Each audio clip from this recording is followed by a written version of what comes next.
പ്രിയ പ്രേക്ഷകരെ, എല്ലാവർക്കും സ്വാഗതം.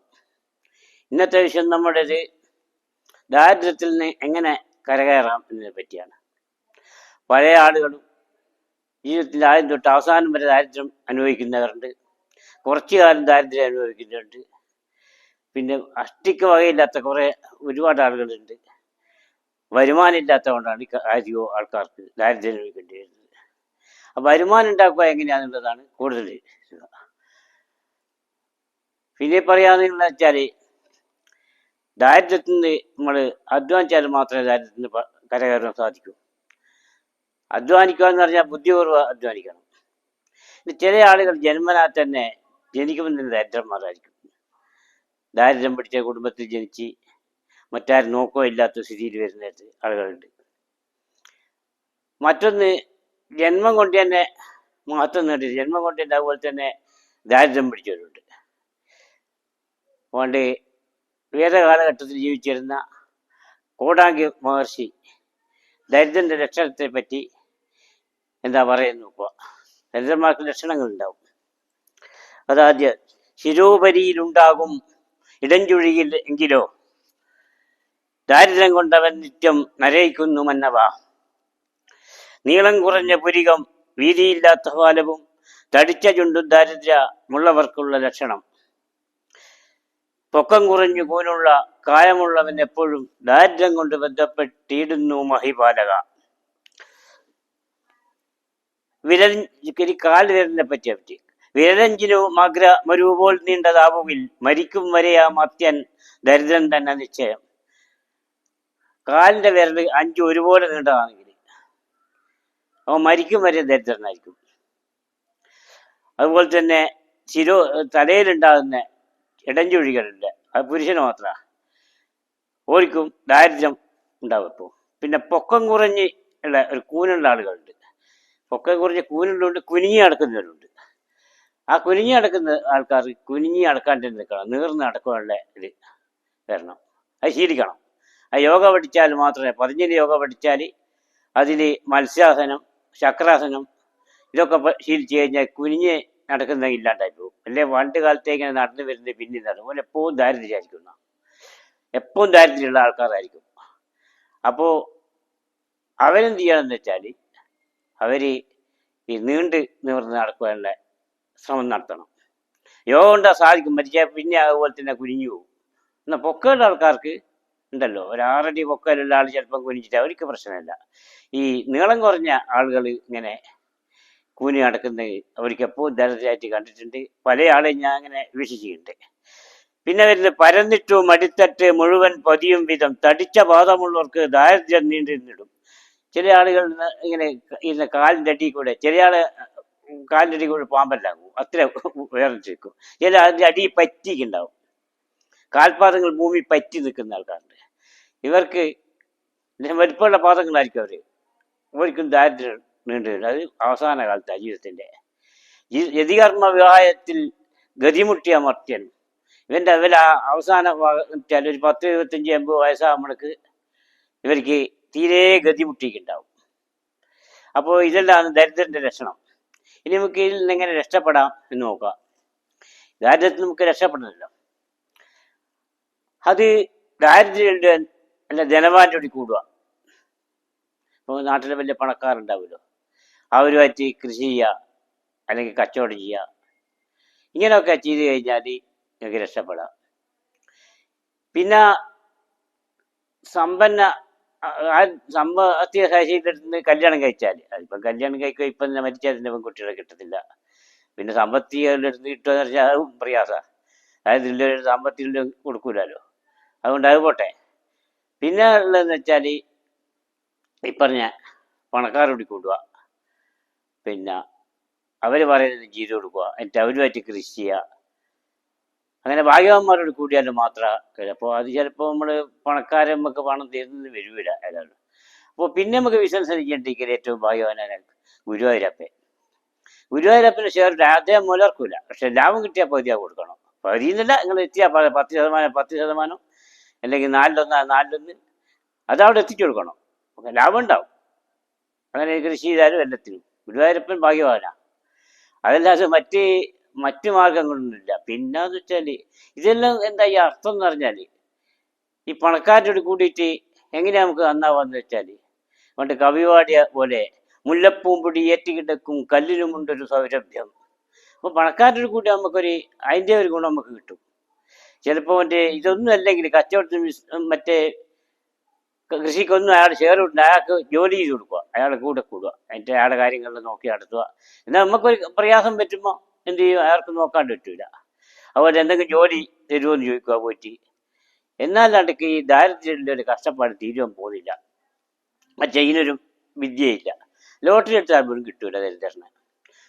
വീട്ടിലുണ്ടെങ്കിൽ വിരുന്നു ചോറും കിട്ടും, ഊട്ടിലും കിട്ടാ ദരിദ്രനാണെങ്കിലും. അത്രയും ദാരിദ്ര്യം പിടിച്ചവന് ഏടെപ്പോയാലൊന്നും കിട്ടൂല. അതുകൊണ്ട് ആരും പ്രയാസപ്പെടുകയൊന്നും വേണ്ട. രാഷ്ട്രപുരോഗതി നേടിയതുകൊണ്ട് പട്ടിണി പാടിപ്പില്ല.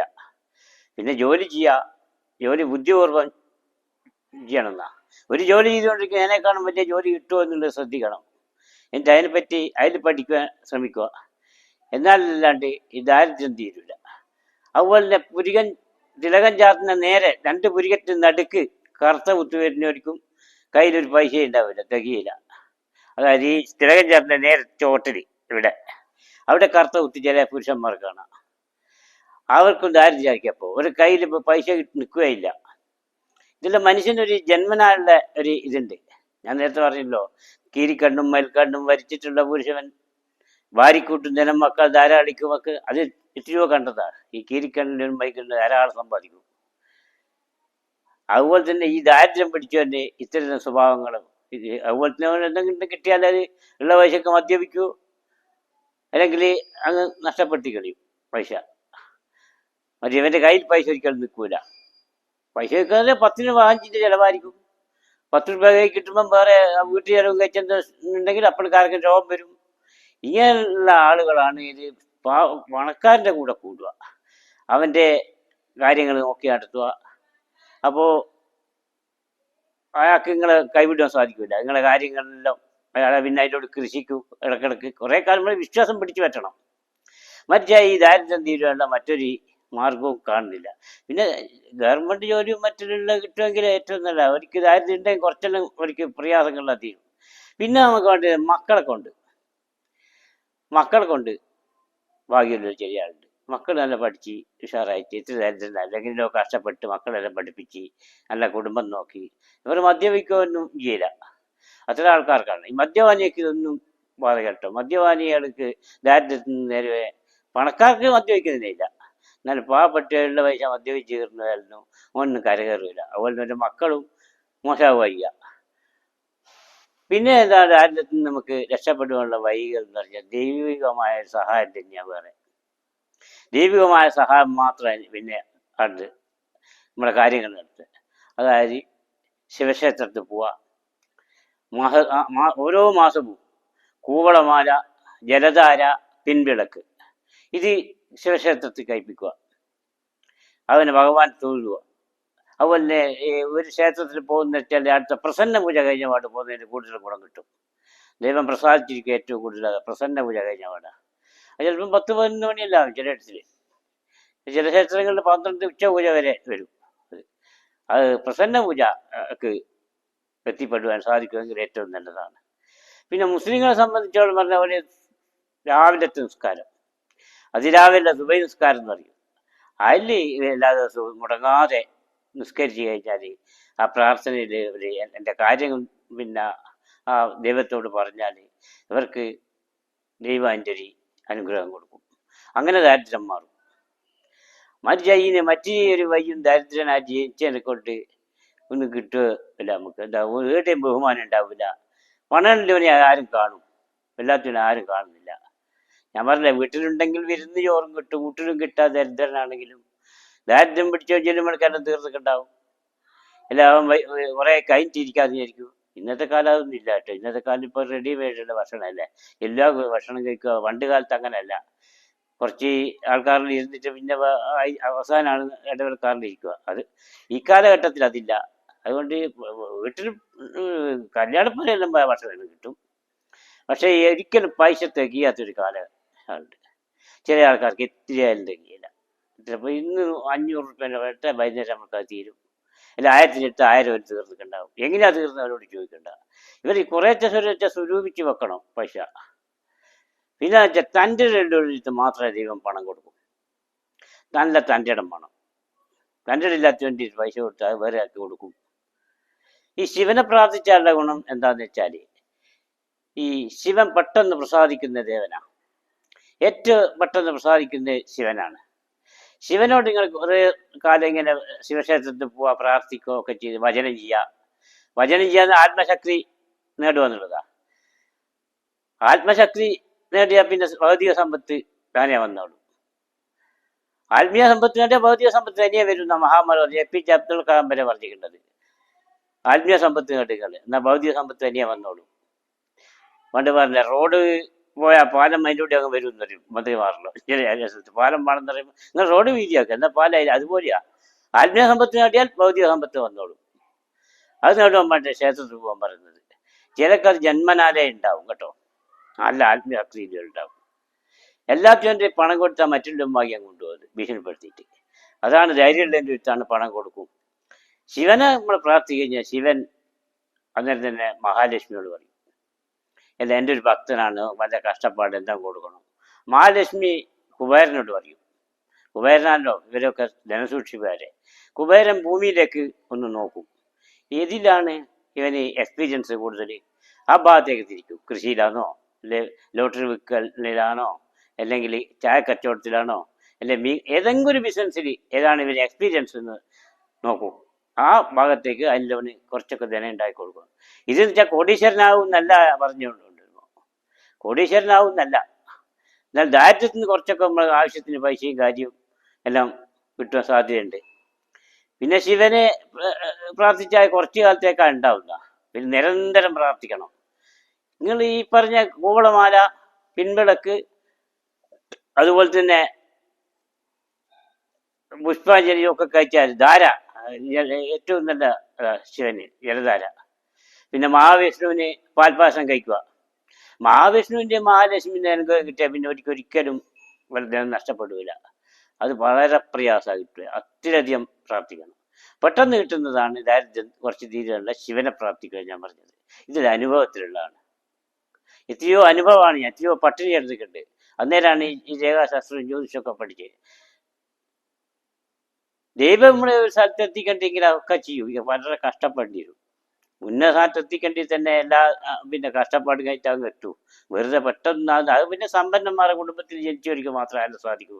നമ്മളെ സംബന്ധിച്ചോളം പറഞ്ഞെങ്കിൽ ദാരിദ്ര്യം പിടിച്ച കുടുംബത്തിലാണെങ്കിലും ജനിച്ചാണെങ്കിൽ അവൻ ശരിക്ക് ഈശ്വര പ്രാർത്ഥന തന്നെ അവന് രക്ഷയുള്ളൂ.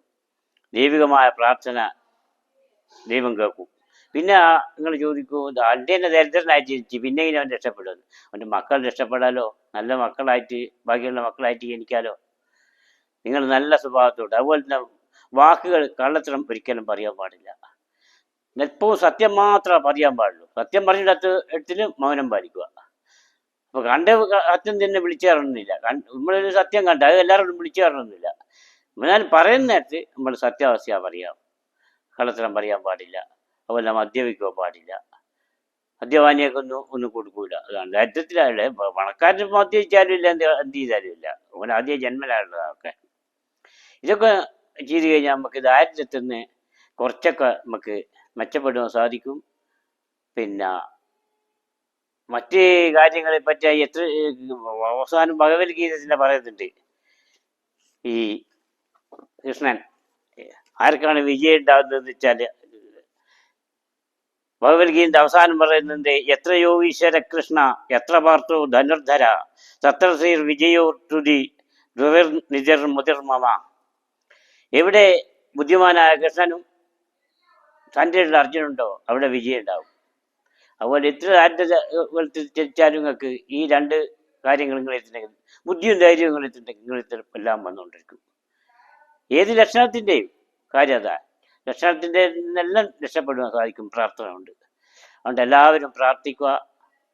പിന്നെ അതുപോലെ തന്നെ എല്ലാം നല്ല നല്ല വാക്കുകൾ പറയാം. നല്ല വാക്കാ പറയാം. എല്ലാവർക്കും ഇഷ്ടപ്പെടുന്നിട്ടല്ല പറയാം. പ്രസാദം വദനത്തിങ്കലും കാരുണ്യം ദർശനത്തിലും മാധുര്യം വാക്കിലും ചേർന്നുള്ളവൻ പുരുഷോത്തമൻ.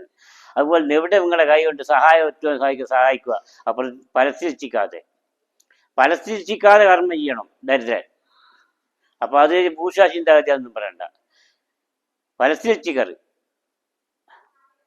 അതാണ് കൃഷ്ണൻ പറഞ്ഞു. ഞാൻ എല്ലാ ലോകത്തും എനിക്കൊന്നും ചെയ്യേണ്ട ആവശ്യമില്ല. ഞാൻ ഒന്നും ചെയ്തിട്ട് കർമ്മം ചെയ്തില്ലെങ്കിൽ ആരും ചെയ്യില്ല. എനിക്കൊരു കർമ്മം ചെയ്യേണ്ട 3 ലോകത്തും ഇല്ല. അതാണ് പറഞ്ഞ കർമ്മം ചെയ്യുക. കർമ്മണ്യേ വാദികാരസ്ഥേ മാവലേശു കഥാചന മാ കർമ്മ ഫലഹേ ദുർഭവും മാതസംഗോത്ത കർമ്മണി ഭഗവാൻ പറഞ്ഞതാ. നിങ്ങൾ ഫലത്തിരിച്ചിക്കാണ്ട് കർമ്മം ചെയ്യുക. ഫലം നിങ്ങൾ കർമ്മ ചെയ്യണ്ടു, ഫലം തരുന്നത് ഞാനാണ്. ഞാൻ തന്നോളൂ ഫലം. അത് നിങ്ങളൊരു ചായപ്പിടിക്കാരിച്ചായിട്ട് കുറേ വെള്ളം ഒരാൾക്ക് മുക്കി കൊടുത്താൽ, ഇപ്പം ഒരു ചായ കടക്കാരന് വലിയ തിരക്കായിരിക്കും, കുറേ തൊഴിലാളികൾ വന്ന് അവിടുന്ന് ചായ കുടിക്കുക. അപ്പോൾ അവർക്ക് വെള്ളം കിട്ടുന്നുണ്ടാവില്ല. നിങ്ങൾ അടുത്തുണ്ടെങ്കിൽ അവർ ഗ്ലാസ്സിൽ ഇട്ട് എല്ലാവർക്കും വെള്ളം കൊണ്ടുപോയിട്ട് അത് ഫലത്തിരിച്ചിരിക്കുന്നില്ല. അവർ മരിച്ച വീട്ടിൽ പോയിട്ട് അവിടെ എന്താ വേണ്ടി ചെയ്ത് കൊടുക്കുക. അത് നമ്മൾ ഫലത്തിരിച്ചിക്കാണ്ട് കർമ്മം ചെയ്യുക. എന്നാൽ ദൈവം നിങ്ങൾക്ക് അതിൻ്റെ ഒക്കെ കൂലി ദൈവം തരും. പ്രിയ പ്രേക്ഷകരെ, വീഡിയോ ഇഷ്ടപ്പെട്ടെങ്കിൽ എല്ലാവരും ലൈക്ക് ചെയ്യുക, സബ്സ്ക്രൈബ് ചെയ്യുക. നമസ്കാരം.